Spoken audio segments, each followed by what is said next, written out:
Hello everyone, आज हम करने जा रहे हैं एक टॉपिक जो +1 में और बीकॉम फर्स्ट सेम में दोनों में ही बड़ा ही इंपॉर्टेंट होता है, इंपॉर्टेंस ऑफ कॉमर्स। अगर आपको कॉमर्स का मीनिंग या फर्दर कॉमर्स की जो क्लासिफिकेशन है वो पढ़नी है तो आपको उसका लिंक जो है डिस्क्रिप्शन बॉक्स में दूसरी वीडियो का मिल जाएगा। ठीक है, इसमें हम इंपॉर्टेंस कवर करने वाले हैं। कहते हैं जो कॉमर्स है ना वो लाइफ लाइन है हर एक कंट्री की। मीन्स एक कंट्री को अगर एक इकोनॉमी को ग्रो करना है तो हमें कॉमर्स बड़ा ही ज़रूरी है। कॉमर्स मीन्स जिसमें आ जाती है ट्रेड और plus aid to trade. Aid to trade means जो ट्रेड को फैसिलिटेट करती है, जो ट्रेड को हेल्प करती है। नेक्स्ट आ गया हमारे पास, कहते हैं जो लेवल ऑफ डेवलपमेंट और standard and living of people का, वो भी हमें कॉमर्स से, जितना अच्छा हमारा कॉमर्स होगा, जितना अच्छा हमारा ट्रेड होगा, उतना ही हमारा स्टैंडर्ड ऑफ लिविंग भी इंक्रीज़ होगा और हमारी डेवलपमेंट भी होगी। नेक्स्ट ये इंपॉर्टेंस के पॉइंट्स लिखे हुए हैं मैंने, हम एक्सप्लेनेशन से डायरेक्टली पढ़ लेते हैं। कहते हैं फर्स्ट है लाइफ लाइन ऑफ नेशन। बिल्कुल हमने पहले बात कर ली कि कोई भी कंट्री जो है नहीं प्रोग्रेस कर सकती अगर उसमें कॉमर्स ही नहीं है। सो ट्रेड और एज टू ट्रेड बड़े ही एसेंशियल होते हैं इकोनॉमी को ग्रो करने के लिए। क्यों इतने अच्छे एसेंशियल होते हैं? क्योंकि कमर्शियल गुड्स और प्रोडक्ट्स का जो है आउटफ्लो और इनफ्लो होता है कंट्री में। ठीक है जी, अगर हमारा ट्रेड अच्छा होगा तो हम एक्सपोर्ट इंपोर्ट भी कर सकते हैं, डोमेस्टिक भी ट्रेड करेंगे और हमारी कंट्री जो है वो डेवलप होगी। नेक्स्ट आ गया satisfaction of human wants. Human wants को हम सेटिस्फाई नहीं कर सकते कॉमर्स के बिना। कॉमर्स में क्या होता है कि जो वेरियस गुड्स एंड सर्विसेज है वो प्रोवाइड की जाती हैं कस्टमर्स को through various channels, through various facilities, और ये उसकी जो वांट्स होती हैं ह्यूमन वांट्स को सेटिस्फाई करते हैं।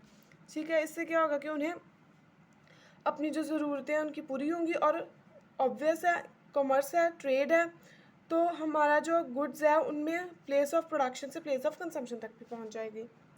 नेक्स्ट आगे डेवलपमेंट ऑफ इंडस्ट्री। कहते हैं जो इंडस्ट्रीज़ है ना वो प्रोड्यूस करते हैं variety of goods and services. अगर कॉमर्स ही नहीं है तो क्या हम उन गुड्स एंड सर्विसेज को जिनको हमने प्रोड्यूस किया है उन्हें हम कर सकते हैं कंज्यूमर्स के पास नहीं पहुंचा सकते, तो हम सेल भी नहीं कर सकते। ऑब्वियस है, अगर हम सेल नहीं कर सकते तो प्रॉफिट ही नहीं होगा, इंडस्ट्री और ग्रो करेगी नहीं, डेवलपमेंट नहीं आएगी इंडस्ट्री में। नेक्स्ट आ गया क्रिएटिंग यूटिलिटीज़। जो कॉमर्स है ना वो हेल्प करता है हमें कि हम यूटिलिटीज़ क्रिएट कर सके। जैसे यूटिलिटी होगी पर्सनस की, टाइम, प्लेस, रिस्क। हमने एज टू ट्रेड में सारे ये किए हुए हैं कि कैसे कैसे यूटिलिटीज़ क्रिएट होती हैं। और कॉमर्स इसलिए भी इंपॉर्टेंट है कि हम यूटिलिटीज़ क्रिएट कर सकते हैं, जिससे क्या होगा, ऑब्वियस है, प्रोडक्शन और कंजम्पशन में बैलेंस क्रिएट होगा। ये नहीं है कि प्रोडक्शन हो ही जा रही है और सामान कंज्यूमर्स तक पहुंच ही नहीं रहा, कंजम्पशन ही नहीं हो रही, ऐसा नहीं होता। कॉमर्स में प्रोडक्शन और कंजम्पशन में एक प्रॉपर बैलेंस होता है, बैलेंसिंग के लिए इंपॉर्टेंस होती है। Creating employment opportunities. बिल्कुल कॉमर्स जो है एक एम्प्लॉयमेंट अपॉर्चुनिटीज़ भी क्रिएट करता है, क्योंकि ट्रेड करना तो बंदों नहीं है।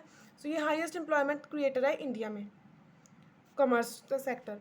नेक्स्ट आ गया हाई स्टैंडर्ड ऑफ लिविंग। जब वैरायटी ऑफ गुड्स जो है हम प्रोवाइड करवाएंगे कस्टमर्स को, जब उनके पास पैसा होगा, एम्प्लॉयमेंट होगी, एम्प्लॉयमेंट अपॉर्चुनिटीज़ होंगी, तो ऑब्वियस उनकी इनकम इंक्रीज़ होगी, जिससे क्या होगा कि मार्केट एक्सपैंड होगी और हायर स्टैंडर्ड ऑफ लिविंग होगा, लोग ज़्यादा डिमांड करेंगे क्वालिटेटिव गुड्स को।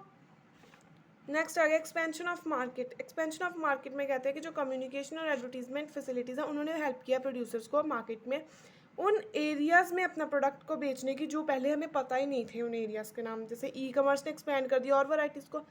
पहले तो हम अपनी नियर बाई शॉप्स या एक स्टेट में, अगर बड़े ही हम अमीर है तो एक स्टेट में ही हम घूम कर जो है शॉपिंग करते थे, प्रोडक्ट्स खरीदते थे। बट ई कॉमर्स ने क्या किया, हम वर्ल्ड से कहीं भी हमें अच्छा लगता है कुछ भी, चाहे वो जापान का हो, चाहे वो जोन से मर्जी कंट्री का हो, हमें घर बैठे प्रोडक्ट अवेलेबिलिटी हो जाती है, मार्केट्स एक्सपेंड होगी। नेक्स्ट आ गया हमारे पास पॉलिटिकल अंडरस्टैंडिंग अमंग कंट्रीज़। कहते जो कॉमर्स है ना उसने क्या किया कि अंडरस्टैंडिंग होगी बड़े नेशंस के बीच में। ट्रेड जो है डिपेंड करता है अदर कंट्रीज़ के ऊपर भी।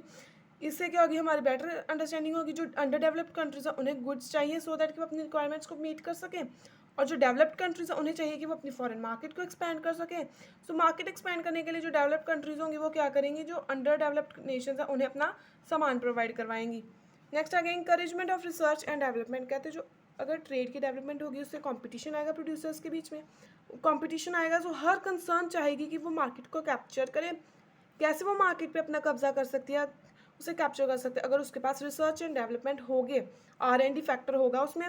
इन order to survive in the competitive market हमें ये प्रोडक्ट्स जो है न्यू रिसर्च करनी पड़ेगी, न्यू प्रोडक्ट्स लगाने पड़ेंगे, मार्केट में इनोवेशंस लानी पड़ेंगी, सो दैट उन्हें रीजनेबल प्राइस पे भी हमें देना होगा। इससे क्या होगा कि हम मार्केट में भी अपना कैप्चर कर सकेंगे।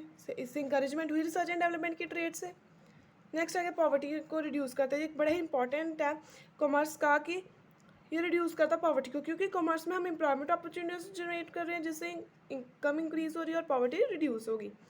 पर कैपिटा इनकम, जो अगर कंपनी का रेवेन्यू जो अच्छा है कि वो उसका कुछ पार्ट जो है, पोर्शन जो है वो एज अ सैलरीज जो है एम्प्लॉयज़ को दे सकती है, तो पर कैपिटा इनकम भी इंक्रीज होगी और सोसाइटी ग्रो करेगी और डेवलप बनेगी।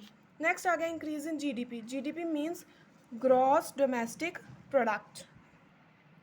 ठीक है जी, मैं आपको एक फिर से रिपीट कर दूं कि हमने ऊपर कहा ना कि जापान का इंक्रीज़ हो रहा है, foreign exchange reserve, foreign currency increase हो रही है, तो कोई बात नहीं, ये नहीं है कि हर एग्जांपल में इंडिया का इंक्रीज़ करना है हमने।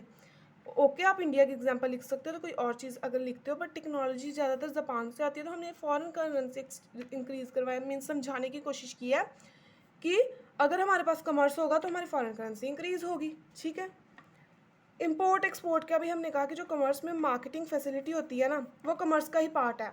ये एक यूटिलिटी क्रिएट करती है कि इन्फॉर्मेशन मिलती है लोगों को। इससे क्या होगा कि इम्पोर्ट एक्सपोर्ट इंक्रीज़ होंगे। कैसे? कि गुड्स अगर एक कंट्री में अवेलेबल नहीं है पर दूसरी में है, तो हम इम्पोर्ट या एक्सपोर्ट कर सकते हैं। इम्पोर्ट मीन्स दूसरी कंट्री से अपनी कंट्री में सामान मंगवाना, और एक्सपोर्ट मीन्स अपनी कंट्री में अबंडेंस में और अपनी कंट्री की डोमेस्टिक जो नीड्स है, उन्हें डिमांड है, उन्हें फुलफिल करके एक्सपोर्ट बाहरली कंट्री में पहुंचवाना, सामान देना। इससे यूटिलिटीज़ भी होंगी क्रिएट।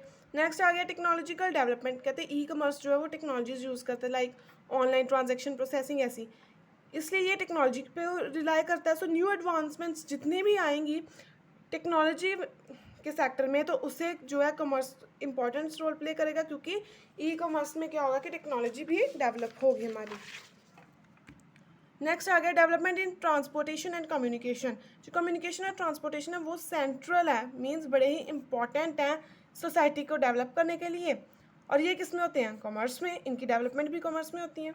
नेक्स्ट आ गया मूवमेंट ऑफ रिसोर्सेज। कहते हैं जो अनयूज्ड रिसोर्सेज होते हैं ना, जो इंडस्ट्री यूज़ करती है गुड्स एंड सर्विसेज को बनाने के लिए, वो फर्दर हम सेल भी कर सकते हैं एज ए यूजफुल प्रोडक्ट। सो इसीलिए जो मूवमेंट ऑफ रिसोर्सेज है डिफरेंट एरियाज में, वो भी पॉसिबल हुई है कॉमर्स की वजह से, क्योंकि एज टू कॉमर्स में हमें पढ़ा ट्रांसपोर्ट, तो मूवमेंट ऑफ रिसोर्सेज भी तो ट्रांसपोर्ट की वजह से होगी। अगर आपको इस वीडियो में कुछ नहीं समझ आया कि ये क्या वर्ड लिखा है, तो मैंने कॉमर्स की दूसरी वीडियो बनाई है, उसमें हर चीज़ डिटेल्ड में जो है वो समझाई गई है। ठीक है, आप वहाँ से देख सकते हो। जैसे मूवमेंट ऑफ रिसोर्सेज मीन्स ये एक यूटिलिटी है, एक एज टू ट्रेड में ही फैसिलिटी प्रोवाइड की जाती है ट्रांसपोर्टेशन की। कंक्लूजन में हम लिखते हैं ना कि आज के वर्ल्ड में अगर हम सोचें ना कॉमर्स के बिना, तो बिल्कुल नहीं है। Commerce is not related with business, but और भी फैक्टर्स के साथ है। सिर्फ ना ही ये कहें कि कॉमर्स सिर्फ बिजनेस करता है, जी नहीं, और भी बड़ा कुछ है।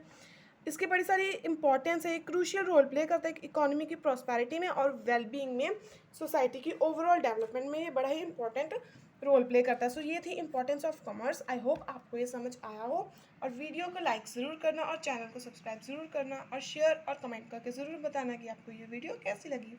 Thank you.